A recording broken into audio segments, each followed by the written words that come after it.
What up, what up, what up? And welcome to another episode of Shade and Shit Talking. I'm your host, TK, and thank you for tuning in. Now, before I get started, I just want to take a brief second to say, to apologize rather for missing last week. You know, life came at me fast and I had to deal with it how I had to deal with it. So I hope to make up for it this week, with a funny, exciting, thought-provoking episode of all the shit that went on last week. And we had a lot of shit go on. Now, as most of you, or hell, all of you know, this past Monday was Memorial Day. And, by and large, it's considered the official start of summer. But I look at it, as a very important day, a very somber, solemn day, where we, take the time to acknowledge and appreciate those who paid the ultimate price in war times so that we can enjoy, or theoretically we can enjoy, the freedoms that we have or should have here in America. Now, I personally had a couple of people that I knew very well to die in war. And as of right now, I have, family members as well as very close friends who continue to serve in the military. And to all of those, on behalf of myself and my family, and pretty much everybody, at least everybody in America, I would like to say thank you for your sacrifices. Thank you for your service. Thank you for your loyalty. Thank you for your bravery. I mean, there's really not a whole lot that we can say or do to give you the amount of love, honor, and respect that you all deserve. Now, of course, every Memorial Day, the presidents make speeches and, send out their regards and thanks to the military. And they're usually very heartfelt, very, very nice, very encouraging words, except for this motherfucker we got in the White House. Now, Orange Dummy, first of all, he starts off, tweeting and talking his shit, Happy Memorial Day. And that may not bother some people, but the idea of saying Happy Memorial Day bothers the shit out of me. First of all, motherfucker, it's not a celebration. And as the president of the United States, the commander in chief, you of all people should be well versed in that and shouldn't make that type of mistake. Now, that was bad enough. But then your dumb orange ass further compounds your mistake by making it all about you. Man, it has nothing to do with you. It's not about you. And it's really just sickening, actually. And it's bad because even some of the, the other Republicans who usually follow this orange bastard blindly, even there, they were speaking out and felt some type of way about it. Now, if some of you didn't see the tweet, basically he touted, the numbers of higher employment rates for blacks and Mexicans, a boosted economy and all of that. Well, it wasn't really under you, dumbass, but whatever. No matter the facts of what I say, anybody says, your followers going to give you credit anyway. But regardless of who was under, that day was not the time nor the place to even bring it up. I swear, President Bone Spurs is so out of touch with fucking reality that it just blows my mind. And yet, people still follow him. They still love him like no other. It's very amazing to me. I really can't understand. I really don't understand it. But I mean, it is what it is, and he is a dumbass. So fuck it.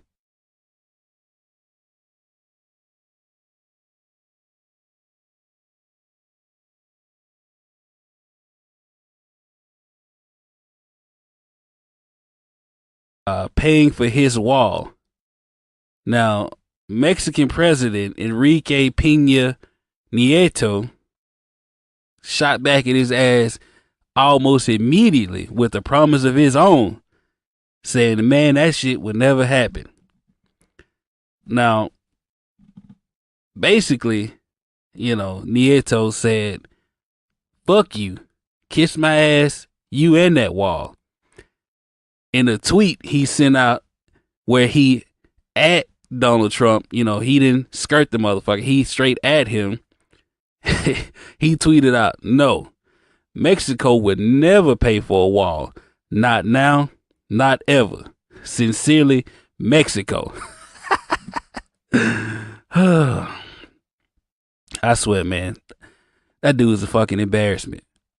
It's amazing how he just, he don't get it.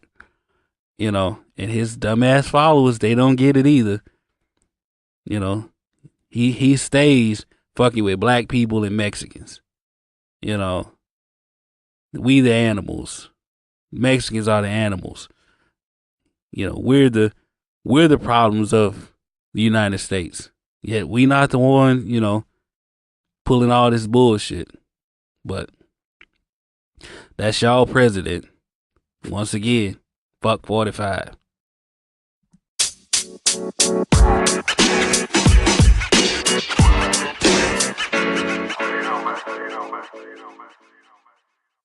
No, you done fucked up, Tom. Man, summer ain't even got here good. And we already got some heat. No, you done fucked up.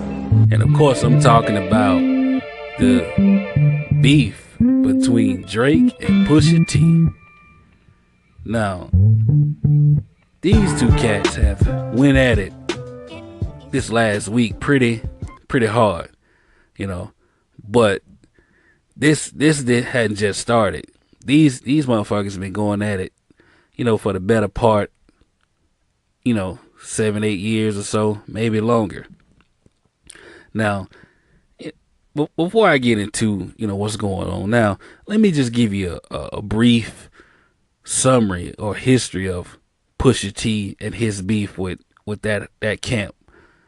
So Pusha T has pretty much been beefing with Lil Wayne since about 2002, but the first real diss came back in 2006 on this song that Pusha T did while he was a member of the Clips with his brother Malice, called Mr. Me Too. And during this time, the Clips, along with Pharrell, was wearing a lot of Bape clothing. You remember Bathing Ape clothing. And Lil Wayne had dressed, in the Bathing Ape or whatever, on the cover of Vibe magazine. And some of y'all might remember that because his belt buckle said Bape, Bape, but the way it was positioned, with his hand, it looked like it said rape. And a bunch of ignorant motherfuckers gave him a lot of flack for that, because they just assumed it just flew off the handle without actually really looking at the damn cover that well. But anyway, they took pretty much offense to Wayne, claiming that he copied his style, and he dropped a line that said, "Want to know the time? Better clock us. Niggas bite the style from the shoes to the watches." And Wayne responded. Basically, he pretty much said, fuck the Clips. And that's pretty much how it all got started. So in 2011, they they was going back and forth.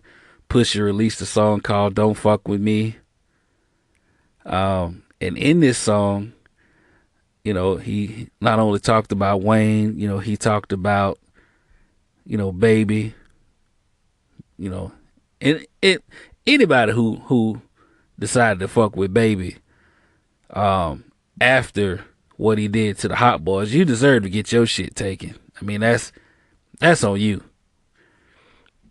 So pretty much this was between Wayne and Pusha and Baby and whatnot, and Drake kind of got into it himself since he was signed to Young Money, and I will say that his loyalty to Lil Wayne has never wavered. I give him that. But anyways, he waded off in their beef and said some things or whatever, and Pusha responded. It was a subliminal, but from the words, it's kind of, he was alluding to Drake. And in 2012, Pusha released Exodus 23:1, and it was no doubt about who he was talking to on there. He was talking about Drake's contract situation with Cash Money, or Young Money rather, where he rapped, "Your contract all fucked up. I guess that means you all fucked up. You signed to one nigga that signed to another nigga that signed to three niggas. Now that's bad luck." And in response, Lil Wayne got on Twitter. He pretty much said, "Fuck Pusha T and anybody that love him." So a year later, a year or so or whatever, Pusha took another shot at Lil Wayne on a track called "Your Favorite Rapper," and Drake decided he gonna say something, and he came out on this track called "Tuscan Leather," where he said, "Bench players talking like starters, I hate it." Pretty much, talking about Pusha. He also said, "I'm just as famous as my mentor, but that's still the boss. Don't get sent for. Get hype on tracks and jump in front of a bullet you wasn't meant for." So in 2016, Pusha replied with HGTV.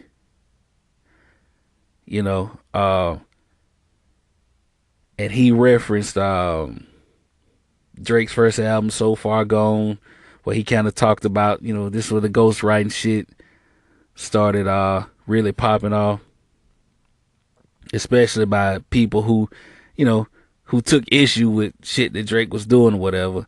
And Pusha rap, "It's too far gone when the realest ain't real. I walk amongst the clouds, so your ceilings ain't real.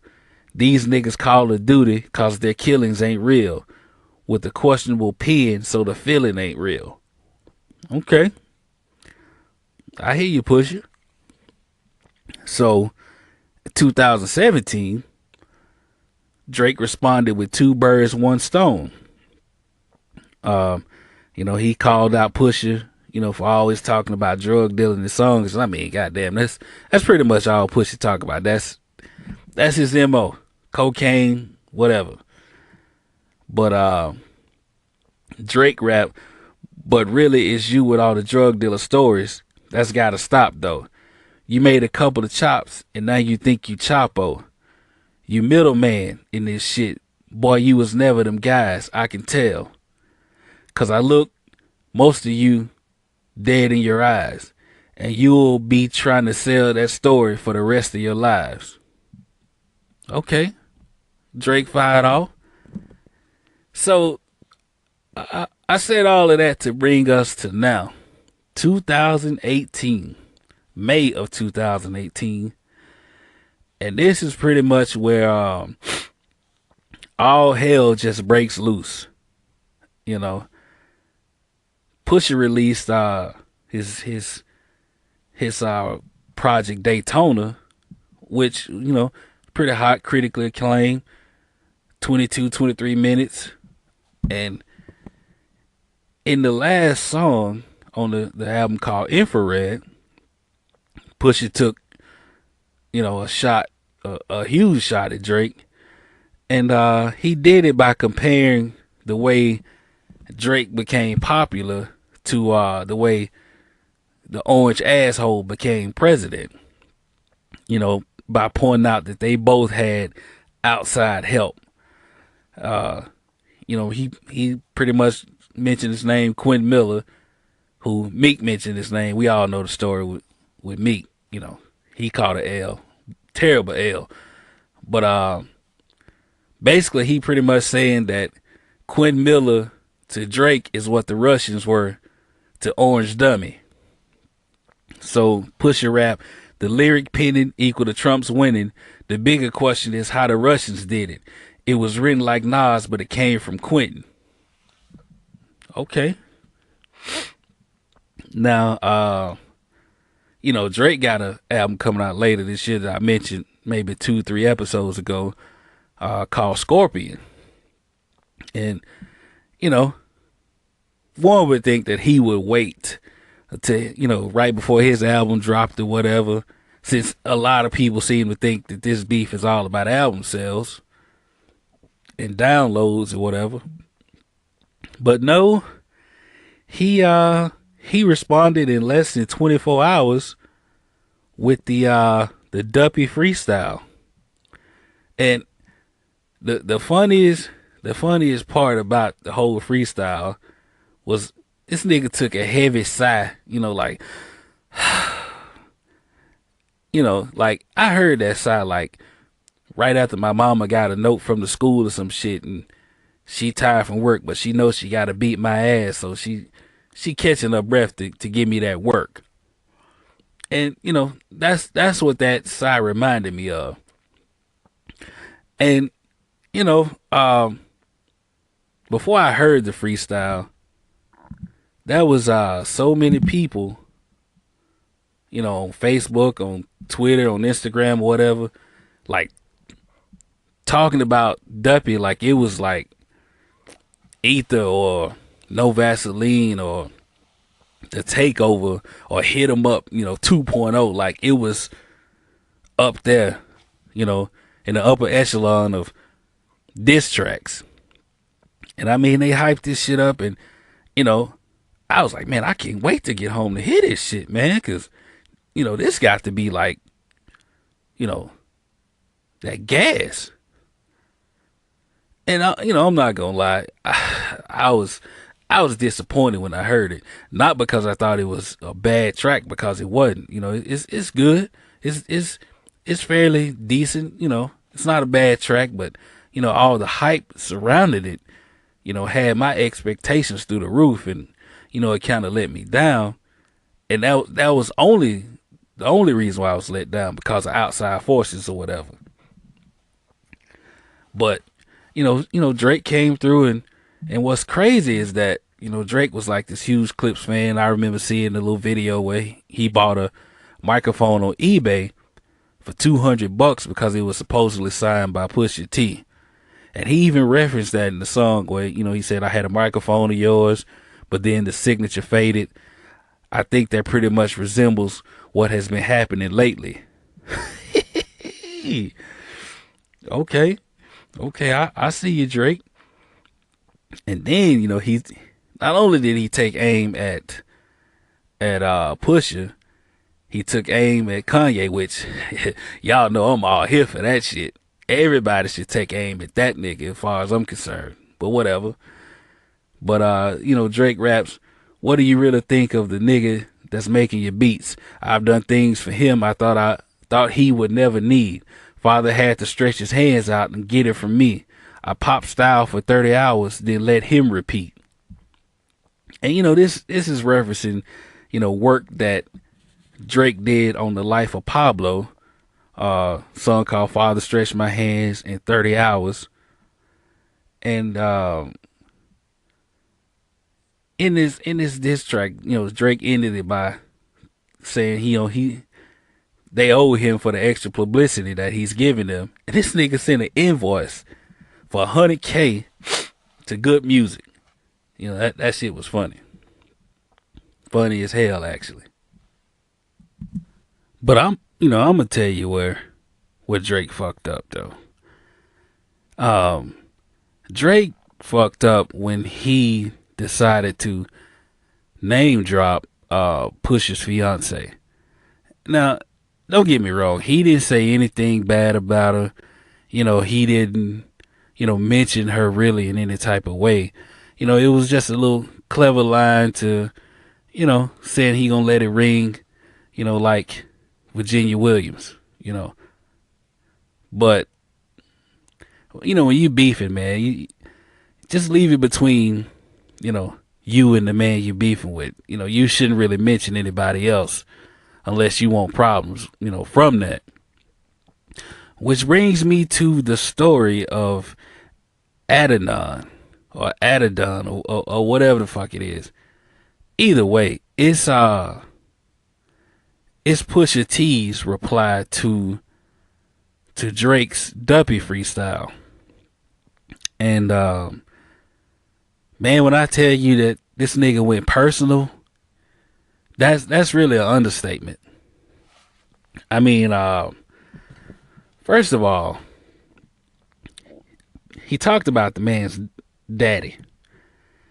He talked about how his daddy left him at 5 years old. He pretty much talked about how Drake's mama is a lifelong side chick. That was fucked up. He talked about, Drake's baby mama, allegedly baby mama, He talked about Drake's alleged son. He pretty much kind of confirmed the long heard rumors that Drake had a secret child with a former, porn star, porn actress, Sophie. And basically he said that Drake had a baby with him, don't take care of his baby. He he raps Adonis is your son. He deserves more than an Adidas press run. That's real. Love that baby. Respect that girl. Forget she's a porn star. Let her be your world. And he called Drake, and I quote, a deadbeat motherfucker. Like my nigga, you really like. It was damn near like he was trying to life coach this nigga, man. I mean, he really. Out of all the people that Drake has traded words with, I have to say that Pusha T went on the offensive better than anybody that he's ever had to deal with. Like he talked about, he read this man's like whole life, like how do you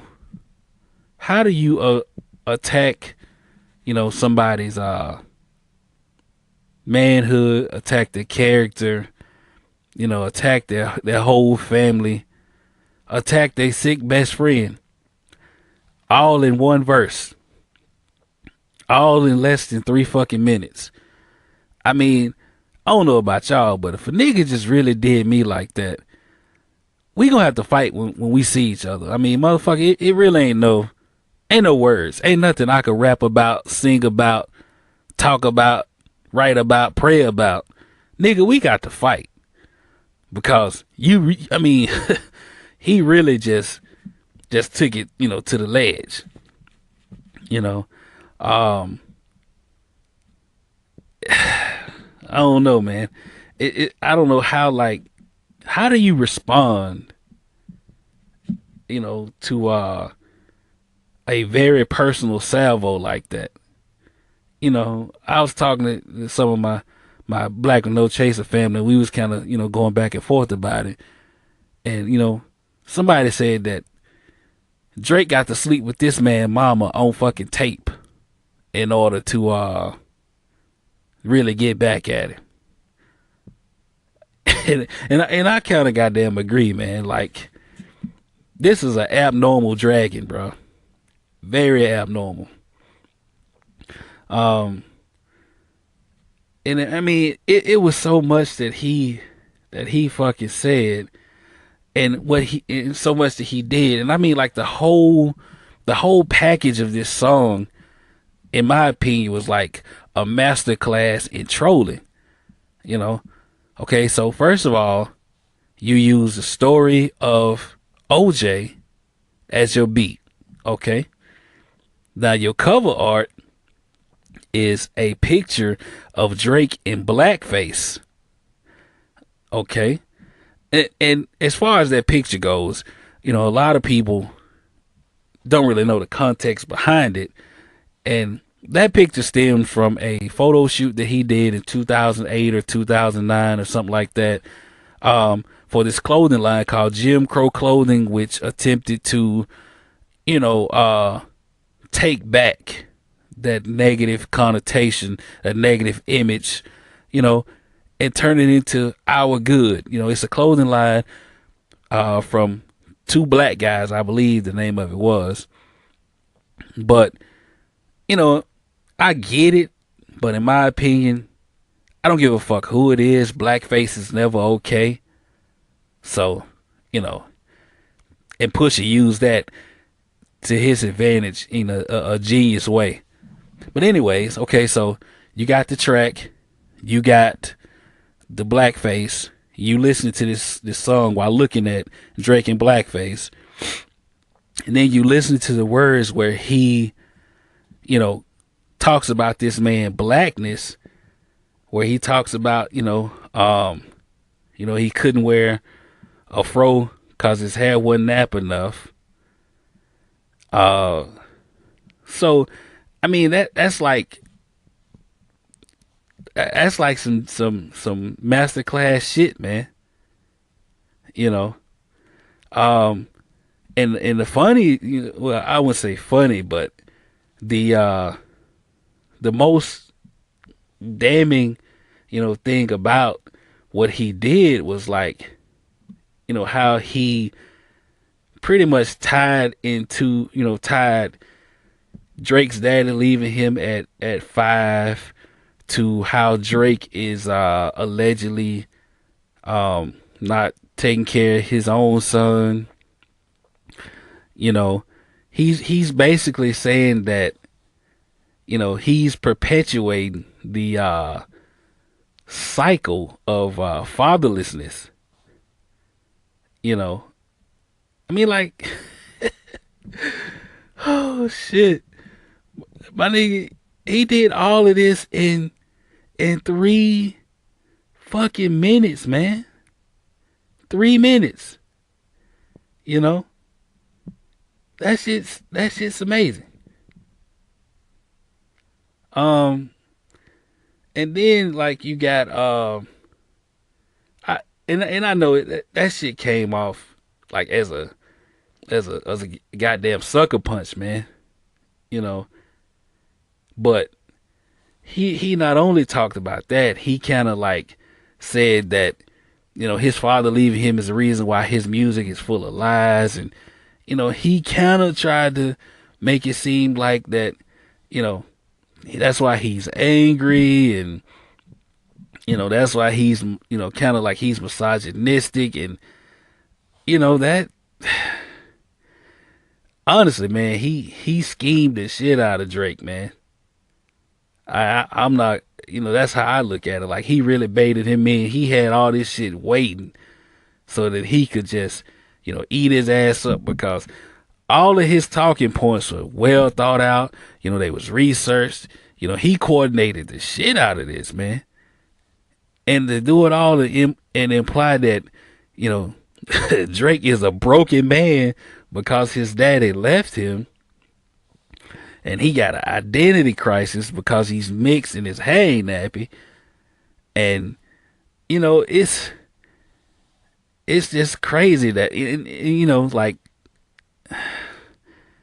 like he opened some wounds on this nigga, man, for the world to see. And what's crazy is that a lot of this shit may not be true, but he put Drake in a situation to where he not only has to respond, he has to explain himself.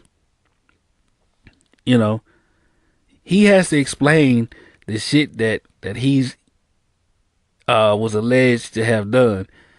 When the nigga come out with a line like, "You are hiding a child, let that boy come home, deadbeat motherfucker playing border patrol." And I mean, you sitting there like bruh, he really, he really said that? Like, and I mean, that whole song just reeked of just anger, vitriol. But I mean, what do you expect from a nigga who 40 or 41 years old that wear plaits in his head, man? That nigga mad.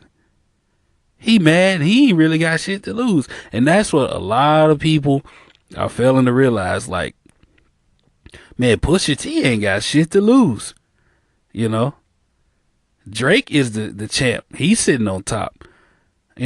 David throwing rocks at Goliath right now, and he is hitting his ass up. So, my boy doing this shit with no regrets. And I mean, hell, what else can he do? Now everybody, on the edge of their seats, they waiting on Drake to respond. I'm waiting on Drake to respond.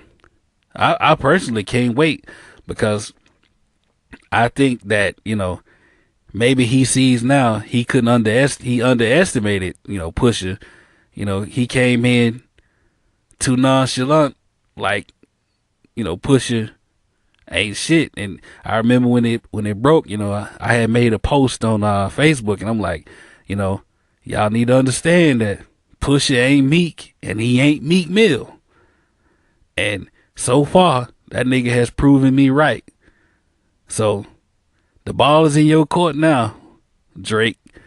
You better make that motherfucking shot count, because Pusha said he gonna be on your ass a surgical summer, all 18. And quite honestly, this was the goddamn rap game needed, because it's been lacking for a minute. But as of right now, I got Pusha up 2-1.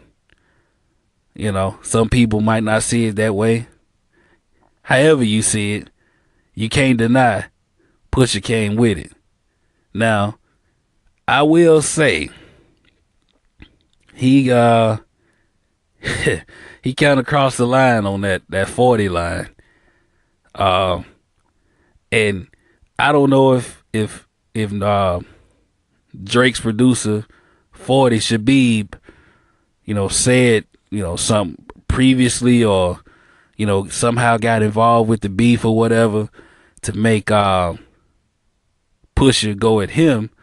But, 40, he has MS, and Pusha, referenced that, 40 bending over looking like he 80 and sick.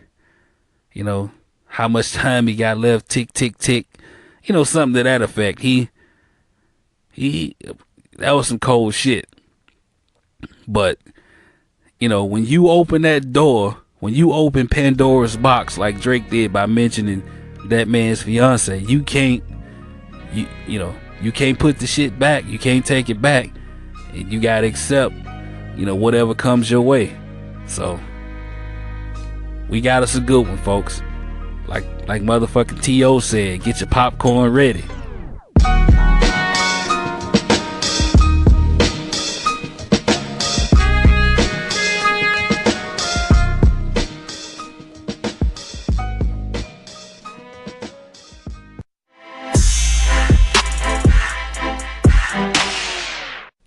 So, have y'all heard the saying, not all heroes wear capes? Now, if you have or if you haven't and you want to know what that looks like, do yourself a favor and Google Malian immigrant saves child. And you will see a hero not wearing a cape. You will also see a testament to black magic, black excellence, just general greatness of black people in this guy. Now, over in France, a baby was hanging off the edge, off the side of a balcony. I don't know for how long, but either way, he was hanging off the side of a balcony. And this guy who was on the ground, he scaled the side of this building, scaled these balconies up 4 stories and pulled this child to safety. Now that was another guy who was up there on the same level as the kid, kind of holding his arm, but he was separated by a partition and he really couldn't, from what I could tell, I don't know if he was scared to kind of pull the child, try to pull him to his side, thinking he might drop him or what, but he was kind of holding on to the child. But this guy like said fuck it, and he scaled this building while all these people were just down there looking and recording the child hanging there and blowing their horns. Why the fuck are you blowing your car horn? The kid's already scared. That was just, and he did it in like less than 30 seconds, like a fucking black Spider-Man. But anyway, the guy is a 22-year-old migrant from Mali, and his name is Mamadou Gassama, maybe. And according to USA Today, he was living illegally in France. But after he, did this, President Emmanuel Macron lauded him as a hero, and he rewarded him with papers to legalize his stay as a citizen.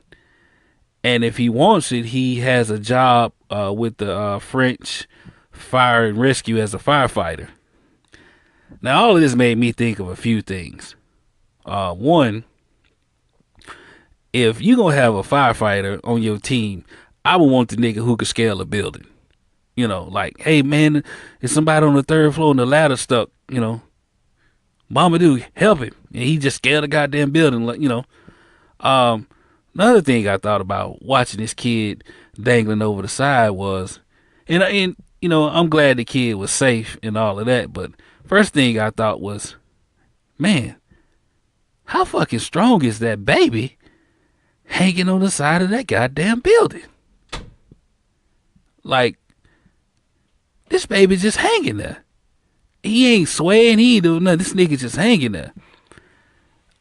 Second of all, I thought, what the fuck was this kid doing for him to find himself in this predicament? And like, where the fuck is the parents? Well, come to find out, I think the kid's like 3 or 4, and his daddy left him home by himself, and he's currently facing charges of child abandonment or abandonment of parent duties or whatever they call it over there. So his ass probably going to jail because this story was such a huge deal. So, it's pretty cool, how everything went down. And then another thing I thought, like, this nigga raised the bar for people trying to get citizenship in France. Like, fuck. I know everybody else who waiting on citizenship, like, fuck. What the fuck I got to do to get in? But anyways, that was a good look, man. Hell of a job. And that's black magic, man. So in other people news, there was a video on the beach, shot on the beach in New Jersey, Wildwood Beach actually, that showed a police officer punching the shit out of this woman. And I mean, she's like a little bitty woman. Her name was Emily Wyman of Philadelphia. Goddamn, Philly, y'all stay in the news for the wrong reasons. But she's facing several charges, including 2 counts of aggravated assault on a police officer, disorderly conduct, and resisting arrest. And the video shows the officer just repeatedly striking this woman in the head maybe 2 or 3 times while she's down in the sand. And you can hear people saying, you know, stop resisting, so on and so forth. And they beat this woman's ass with her baby sitting right there. Somebody had to like intervene and yank the 18-month-old baby out the way, or the baby was about to catch a 2-piece too.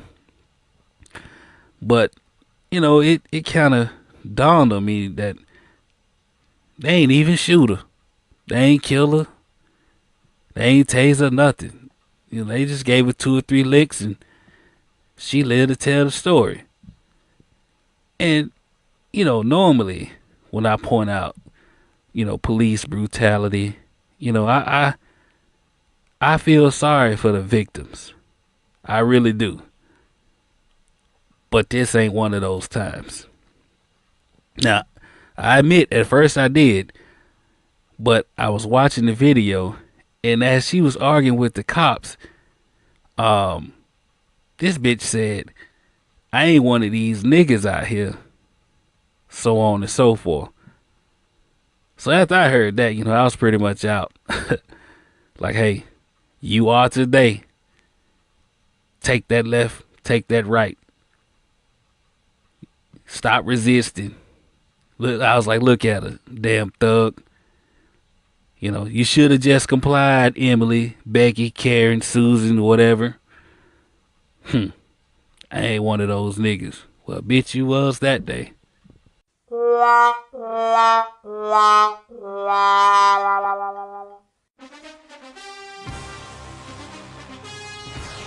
So the biggest story of sports story this week starts in the NFL in the owner's decision to ban any type of protest on the sideline, whether it be kneeling or, you know, raising the fist.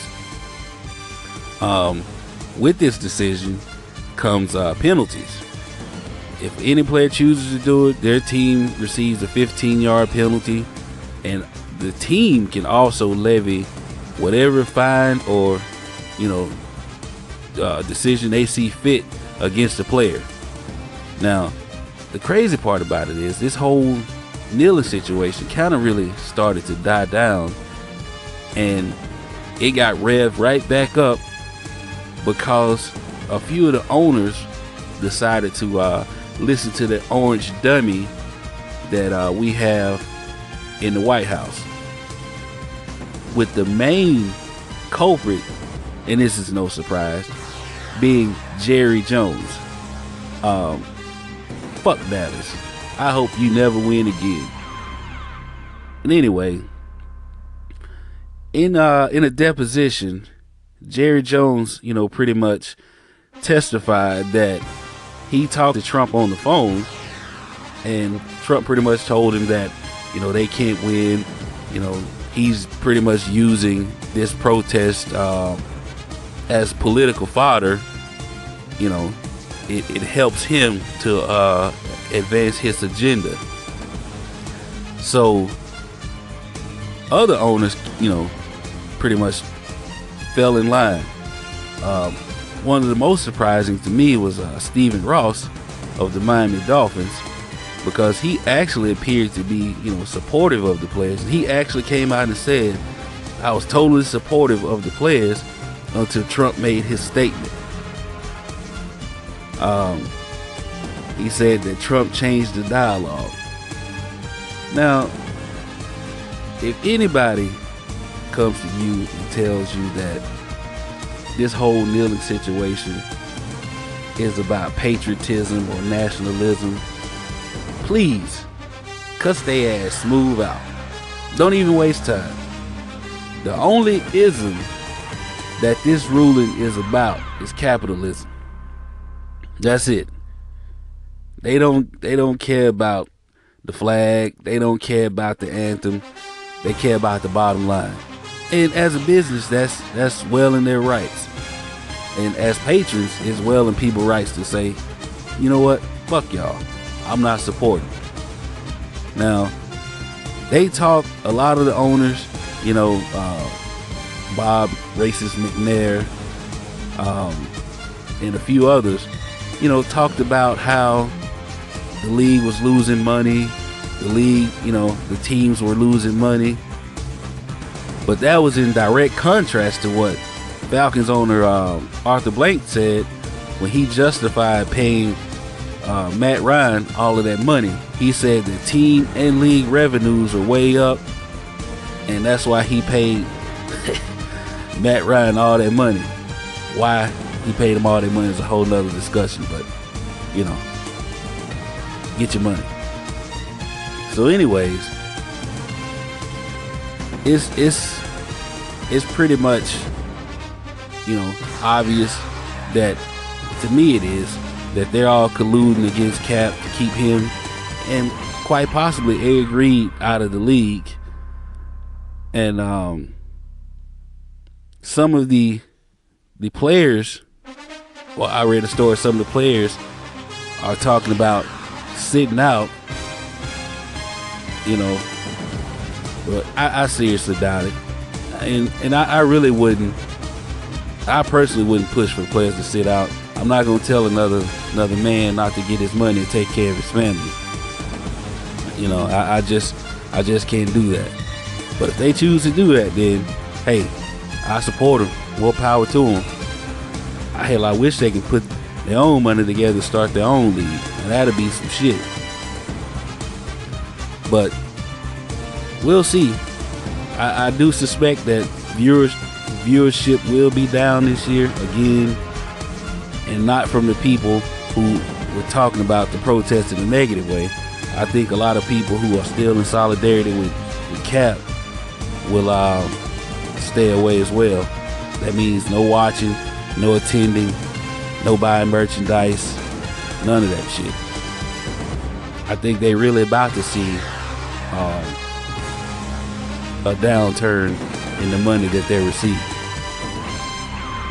Well, the NBA Finals are set, and once again, we have the Cleveland Cavaliers versus the Golden State Warriors. Boo! Man, I am so damn tired of seeing these two teams playing. I don't know what to do. I was honestly pulling for goddamn Houston, to win, and I really wouldn't have mind seeing Boston winning, because we've seen this movie over and over and over again, and quite honestly, I don't think LeBron really stands much of a chance going against 4 All-Stars and an All-Star coach. Now, if you look at the Cleveland Cavaliers, it reminds me of the scene in the Temptations. LeBron comes out, he's like, hey, everybody, I'm LeBron, and these are the Cavaliers. Because that's what it is. It's him and 5 or 6 other motherfuckers you'll probably never see on another roster again. Maybe besides Kevin Love. And then, you got Golden State, who honestly has to be the luckiest team I have ever seen. It's always a goddamn key injury to the other team that, propels them to the damn finals. One year it was Kawhi Leonard. This year it was Chris Paul. And goddamn it, Chris Paul, boy, I swear for Lord, you just cannot stay healthy at all. At fucking all. Man, I've been talking shit for the last 3 weeks about Rockets in 6. Rockets in 6. And your ass couldn't even play the 6 or the 7 game. Shit.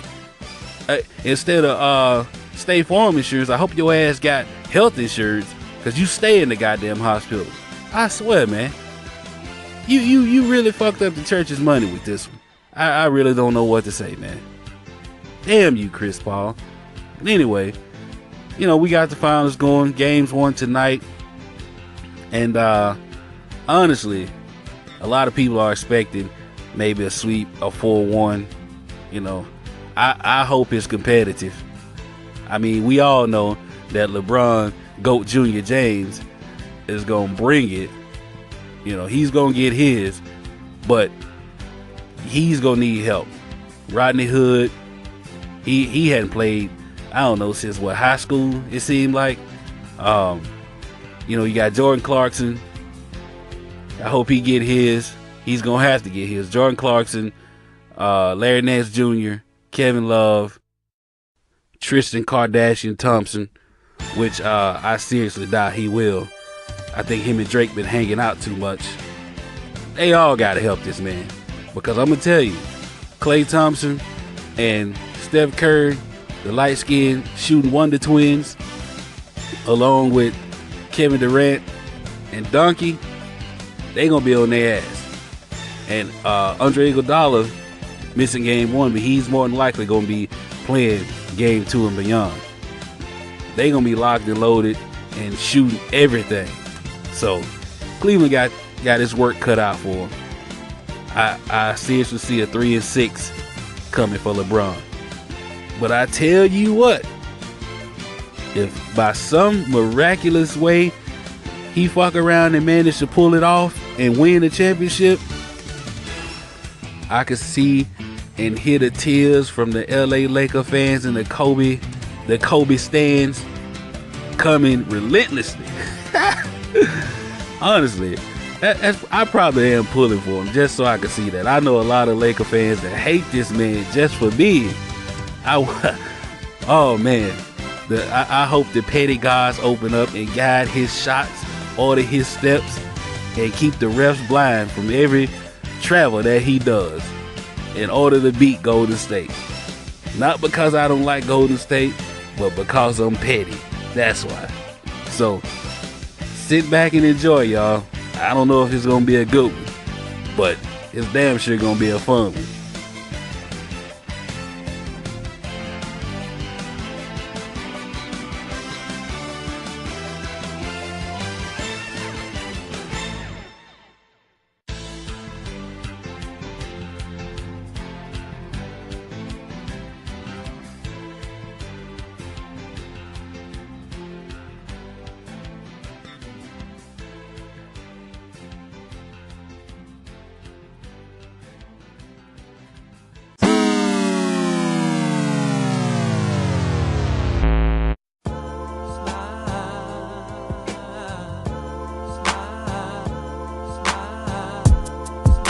Well, folks, like the saying goes, all good things must come to an end. At least I hope this was good. But before I roll out of here, I just want to touch on a few things that I missed throughout, the entire episode. One, this week was the 25th anniversary of the release of Menace to Society. So, for old time's sake, go ahead and dust off that VHS tape, that VCR you got sitting on that flow model TV that don't work, and check out Kane and O-Dog and Chauncey's old punk ass. Speaking of punk ass, President Orange is meeting with Kim Kardashian to discuss prison reform. Yeah, I know, right? At first I was like, man, what the fuck? How does that make any type of sense? But then I thought about it. That Kardashian clan has entrapped and mentally broken so many black dudes that it's damn near the prison system anyway. So that bit might know what she's talking about. But we'll keep an eye on it, for the future. Oh yeah, I would like to send a big shout out to my Black with No Chaser family. You can catch us on Facebook, Twitter, Instagram at Black with No Chaser, where as always we are unapologetically black, unflinching, all about that black magic. So check us out. Remember to like and share the page with all your friends and family. We're doing big things and expect even bigger things to come. Now, as I mentioned earlier, summer is here, just the beginning. Kids out of school, it's hot, a lot of things going on. And what perfect way to enjoy the summer than to take a relaxing vacation with the family. And when you decide to do that, I'm telling y'all, you need to go to Facebook and check out Dream Vacations Travel Group. You know, Miss Ty, she's really doing her thing, and she can help you get to where you want to go at the lowest prices available. Oh, and if you like me, you need that payment plan, because, you know, I'm cheap. So payment plans are available. Check out now on Facebook. That's Dreams Vacation Travel Group.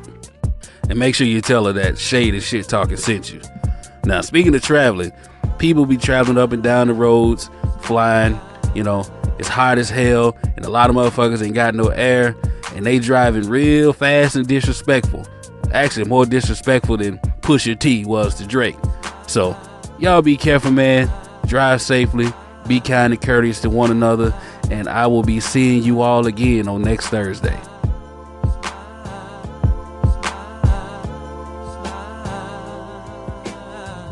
Oh, thank you.